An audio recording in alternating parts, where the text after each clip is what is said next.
Muhammad wa ala ali sayyidina Muhammad. Assalamualaikum ya Rasulullah, assalamualaikum ya Habiballah. Mudah-mudahan dengan rajinnya kita berkirim salawat dan salam kepada beliau, kita menjadi bahagian umat yang mendapatkan syafaat beliau di yaumil mahsyar nanti. Amin ya Allah ya Rabbal alamin. Ibu dan bapa, sedikit kita pada hari ini mengkaji tentang seputar haji, karena memang sebahagian jamaah kita sudah berangkat haji. Ibu dan bapa rahimakumullah, kalau haji namanya haji mabrur, kalau umrah namanya umrah maqbulah. Jadi berbeda istilah penyebutan haji dan umrah yang benar, yang baik. Banyak kadang jamaah berkata kalau kita berangkat umrah semoga Pak Ustadz mendapatkan umrah mabrur. Yang betulnya adalah umrah maqbulah. Kalau haji baru haji mabrur. Kata Nabi SAW, al-umratu ilal umrati kafaratul lima bainahuma. Antara umrah yang satu, kata Nabi, dengan umrah berikutnya menjadi penghapus dosa di antara keduanya. Wal hajjul mabrur, dan haji yang mabrur laisa lahu jaza, tidak ada balasannya illal jannah, kecuali syurga. Ibu dan bapak yang berbahagia, ada kalanya haji dulu baru umrah. Dalam pelaksanaan haji maka disebut dengan nama haji ifrad. Ada sebahagian jamaah umrah dulu baru pelaksanaan haji. Dalam pelaksanaan sekali haji maka itu namanya haji tamattu. Jamaah Indonesia itu mayoritas pengerjaan hajinya tamattu. Umrah dahulu baru berhaji, ke Madinah dulu baru kemudian ke kota Mekah. Kalau seandainya kita melaksanakan haji itu ifrad, maka ibu dan bapak kita ke Mekah dulu baru kemudian terakhirnya ke Madinah. Ini biasanya jamaah-jamaah yang sudah hampir ke tanggal 8 baru berangkat, karena haji dimulai tanggal 8 Zulhijjah, lanjut nanti wukuf di Padang Arafah tanggal 9 Zulhijjah, berlanjut tanggal 10, 11, 12, 13 kita berada di Mina. Ibu dan bapak rahimakumullah, jadi pelaksanaan haji itu 6 jam. Ibu dan bapak yang berbahagia, mana yang lebih afdal, haji itu tamattu apa haji ifrad? Ini sering juga dipertanyakan oleh jamaah. Ibu dan bapak rahimakumullah, dulu pun orang sudah bertanya juga. Bertanya sebahagian sahabat kepada Sayyidina Ali, wahai Sayyidina Ali, mana haji yang paling benar? Kata Sayyidina Ali, dikerjakan dengan cara tamattu, umrah dulu baru haji, semacam mana dibuat oleh Nabi SAW. Rupanya jamaah ini pun bertanya kepada sahabat Nabi yang lain, Sayyidina Utsman bin Affan, mana yang lebih benar wahai Utsman? Haji itu haji dulu atau umrah dulu? Kata Sayyidina Utsman, haji dulu baru berumrah. Berbeda pendapat. Sahabat Nabi dua orang saja berbeda pendapat. Yang satu mengatakan lebih afdal tamattu, yang satu mengatakan lebih afdal ifrad. Ketika dipersoalkan seperti itu ibu dan bapak rahimakumullah, apa kata Ali? Bagaimana bisa lebih utama ifrad dibandingkan tamattu, sedangkan Nabi mengerjakan hajinya dengan cara tamattu. Jadi Nabi sendiri hajinya tamattu.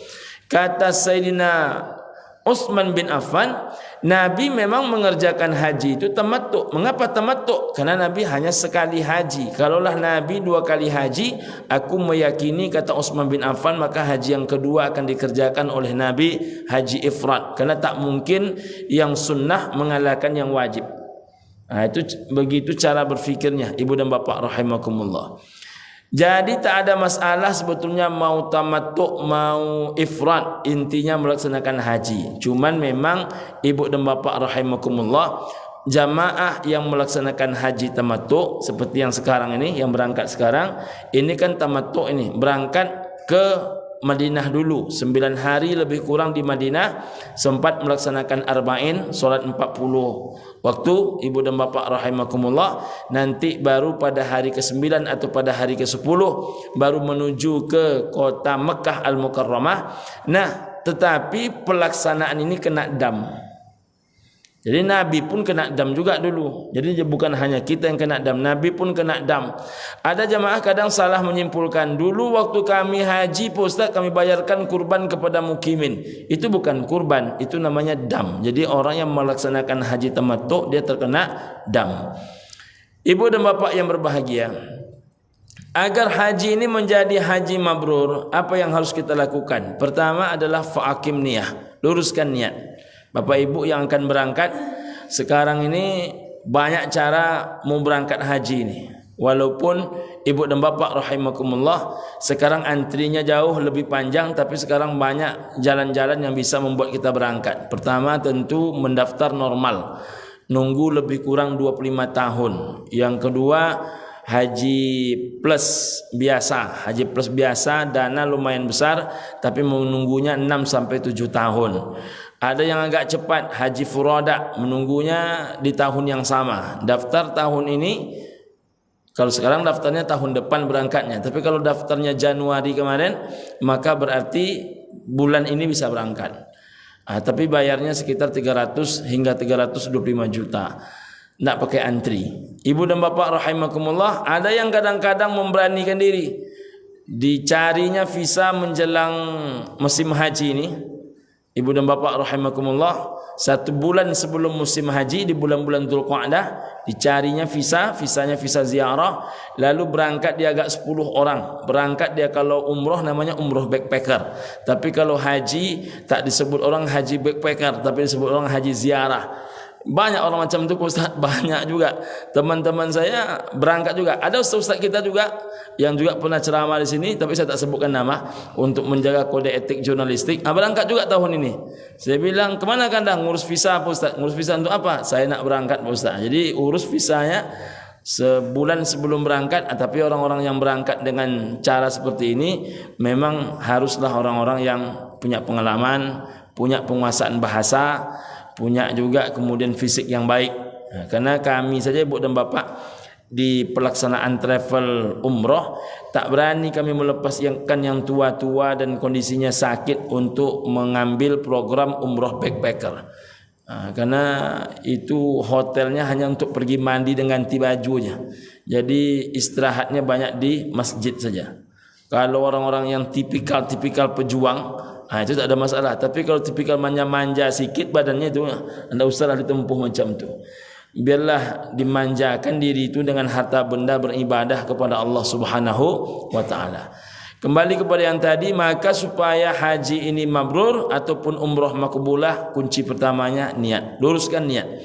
Innamal a'malu binniyat wa innamal likulli imri'in ma nawa. Segala sesuatu kata Nabi tergantung kepada niat. Apapun yang kau hasilkan bergantung apa yang kau niatkan. Jadi kalau niat ini betul-betul murni karena Allah, maka tak ada yang panas, tak ada yang lelah, karena semuanya enak, semuanya dinikmati. Ibu dan bapak rahimakumullah, sekarang cuaca dunia ini memang lagi panas.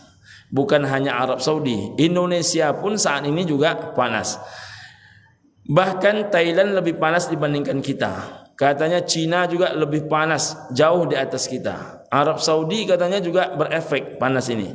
Sekarang suhu kota Mekah katanya 40-an derajat Celcius. Ini tidak termasuk terlalu panas di kota Mekah. Karena kebetulan ibu dan bapak saya beberapa kali juga merasakan suhu-suhu ekstrim di Arab Saudi itu. Saya pernah merasakan suhu 56 derajat Celcius dan pernah merasakan suhu antara minus 3 sampai 7 derajat Celcius. Jadi kalau suhu kita di AC itu hanya 16 derajat Celcius, kadang suhu di kota Madinah itu kalau pas lagi sampai ke tingkat dinginnya seperti bulan-bulan Desember, ibu dan bapak rahimakumullah, itu bisa menyentuh di angka sekitar minus 3 sampai 7 derajat Celcius. Jadi kalau sudah suhunya segitu, itu keramik itu dipijak rasa menginjak es batu, ibu dan bapak rahimakumullah. Rupanya badan kita ini orang Indonesia ini bisa dia menghadapi panas tapi tak bisa dia menghadapi dingin. Jadi kalau sudah menghadapi dingin banyak yang KO. Tapi saya ibu dan bapak terlalu panas keluar darah dari hidung, terlalu dingin keluar darah dari hidung. 2 kali saya mengalami perjalanan ibadah ke sana itu keluar darah dari hidung. Itu ketika suhu 56 dengan ketika suhu kalau saya tak salah minus 3 sampai 7 itu. Bahkan di siang hari saja, siang hari yang biasanya terik, itu paling panasnya hanya 16 derajat Celcius. Jadi macam mana dinginnya di kala pagi hari.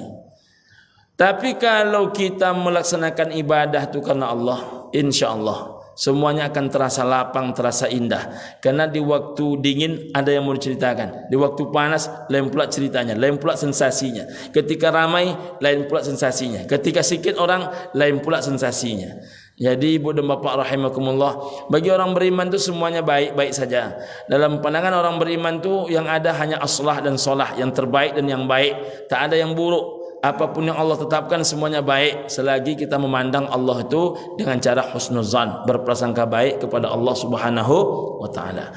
Yang kedua ibu dan bapa rahimakumullah, kunci berangkat haji ini adalah lengkapi diri dengan iman, yang kedua dengan ilmu, yang ketiga dengan sabar. Iman, ilmu, sabar. Mengapa dengan iman? Banyak orang yang tidak melatih dirinya ke masjid, itu sampai di tanah suci tidak bisa ke masjid. Ke masjid ini unik Pak, orang bisa menengok kawan ke Pandau siang ini, tapi tak bisa ke Masjid Al-Firdaus. Karena ke masjid ini unik. Orang bisa pagi-pagi itu Pak Haji keliling kota Pekanbaru ini, apa namanya itu? Sepeda itu, touring itu. Bisa keliling Pekanbaru ni, sekeliling Pekanbaru ni bisa dia. Tapi ke Masjid Al-Firdaus tidak, walaupun rumahnya depan masjid. Ini bukan rumah yang ini yang saya maksudkan, rumah manapun juga ibu dan bapa rahimakumullah. Jadi ibu dan bapa yang berbahagia, ke masjid ini unik. Masjid ini menjadi perjalanan yang paling berat terhadap kaki manusia. Kalau tidak dengan iman berat. Makanya saya pengalaman ibu dan bapa menengok mana jamaah yang paling banyak tak ke masjid ketika berhaji. Jamaah yang paling dekat hotelnya. Makin dekat hotel makin tak ke masjid orang. Jadi tak ada jaminan orang-orang dekat-dekat hotel itu mereka ke masjid. Suatu kali saya dapat musibah ibu dan bapa, saya tersiram air panas. Karena rupanya di pesawat Saudi itu tempat meletakkan air minum itu tidak kuat, tidak kokoh. Jadi ketika terjadi turbulensi, tiba-tiba jatuh gelas, airnya baru dimasak, tumpah, kena paha saya ngelupas. Makanya saya tak bisa ke masjid, ibu dan bapa rahimakumullah. Padahal hotel saya itu waktu itu Soforel Orchid. Soforel Orchid itu hotel paling dekat. Bahkan gugusan Zam-Zam, Zam-Zam itu kan melengkung dia. Zam-Zam yang paling kanan, yang paling ke depan itu namanya Soforel Orchid. Di situ saya menginap. Turunlah saya, naiklah saya ke lantai 7, pergi ke masjidnya Soforel Orchid. Saya berfikir dalam hati, paling-paling hanya 7 orang lah, paling banyak orang dalam masjid ni. Tapi rupanya pas saya nyampe, rupanya ibu dan bapak tak kurang 12 saf, 13 saf. Banyak juga rupanya orang solat di situ. Uniknya adalah solatnya di Soforel Orchid, tapi imamnya di Masjidil Haram. Tapi itu belum seberapa ibu dan bapak rahimakumullah. Ada yang kadang-kadang hotelnya Snud, hotelnya Seraya Ajiat, hotelnya Elaf Al-Masyair, hotelnya misalnya ibu dan bapak Royal Majestic, hotelnya misalnya Olayan Ajiat, hotelnya misalnya Rayan Ajiat, ibu dan bapak rahimakumullah. Salat dia dalam kamar, salat di atas kasur, tapi imamnya di dalam TV. Di depan TV, Allahu Akbar, kata Imam Masjidil Haram. Ada pula Allahu Akbar. Jadi macam-macam puangai jamaah situ ibu dan bapak rahimakumullah. Ada yang tak turun dia dari hotelnya, atau kalaupun turun dia hanya pergi ke bawah. Di bawah itu dipasangnya tikar sajadah. Entah di mana dia dapat ilmu macam tu. Tadi manunya tersapunya menengok-nengok orang Arab tu macam itu, dah ikut-ikutan pula dia. Solat di depan hotel tapi imamnya di Masjidil Haram. Itulah kalau diri tak dipersiapkan dengan iman. Maka iman ini penting dipersiapkan, apalagi kalau sudah menyangkut ke masjid. Ke masjid ini tak bisa tiba-tiba Pak. Bapak-bapak ini kan dilatih ke masjid ini kan. Makanya ada orang-orang bijak mengajarkan, latih dirimu ke masjid. Ria tak ria dirimu pokoknya ke masjid dulu. Mau ria engkau tak ria engkau ke masjid dulu. Nanti sendirinya engkau akan cinta dengan masjid itu. Makanya yang datang ke masjid hari ini saya tak tahu ni siapa yang betul-betul tulus, siapa yang tidak, wallahu alam ini. Yang penting datang dulu, dilatih-latih dulu badan tu. Kalau tak dilatih-latih Pak, takkan bisa ke masjid.